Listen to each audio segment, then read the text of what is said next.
اسلام آباد high court نے P T I رہنماؤں کا جسمانی ریمانڈ کالعدم قرار دینے کی درخواستوں پر فیصلہ محفوظ کر لیا۔ پروسیکیوٹر جنرل کے ایف آئی آر پڑھنے پر چیف جسٹس کے دلچسپ ریمارکس، ایف آئی آر کا آرتھر بھی دلچسپ ہے، ایسا کہا گیا چیف جسٹس کی جانب سے۔ یہ اسلام آباد پولیس ہے یا رضیہ ہے جو غنڈوں میں پھنس گئی ہے؟ چیف جسٹس نے کہا کہ اسلام آباد پولیس ہے یا رضیہ جو غنڈوں میں پھنس گئی ہے؟ چیف جسٹس عامر فاروق نے کہا کریڈٹ دینا ہوگا کہ بڑے عرصے بعد اچھی کامیڈی دیکھنے کو ملی ہے۔ جس نے بھی یہ ایف آئی آر لکھی اس نے اچھی کامیڈی لکھی ہے۔ عامر فاروق نے کہا کہ شعیب شاہین پر پستول ڈال دی، شعیب شاہین کو میں نہیں جانتا۔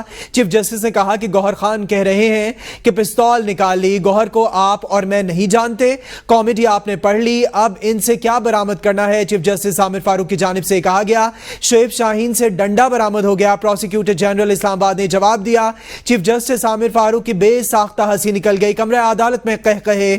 شیر افضل مروت سے پستول برآمد ہو گیا۔ پروسیکیوٹر جنرل اسلام آباد کی جانب سے بتایا گیا 4 دن ہو گئے، آپ نے جو کرنا تھا وہ کر لیا، ایسا کہا گیا چیف جسٹس عامر فاروق کی جانب سے۔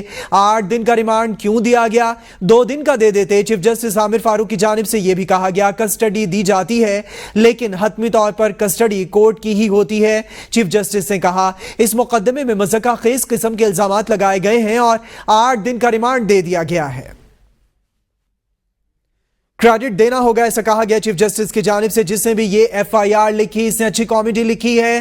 شعیب شاہین پر پستول ڈال دی، شعیب شاہین کو میں نہیں جانتا۔ چیف جسٹس کی جانب سے یہ کہا گیا اسلام آباد پولیس ہے یا رضیہ جو غنڈوں میں پھنس گئی ہے؟ عامر فاروق نے کہا کہ کریڈٹ دینا ہوگا کہ بڑے عرصے بعد اچھی کامیڈی دیکھنے کو ملی ہے۔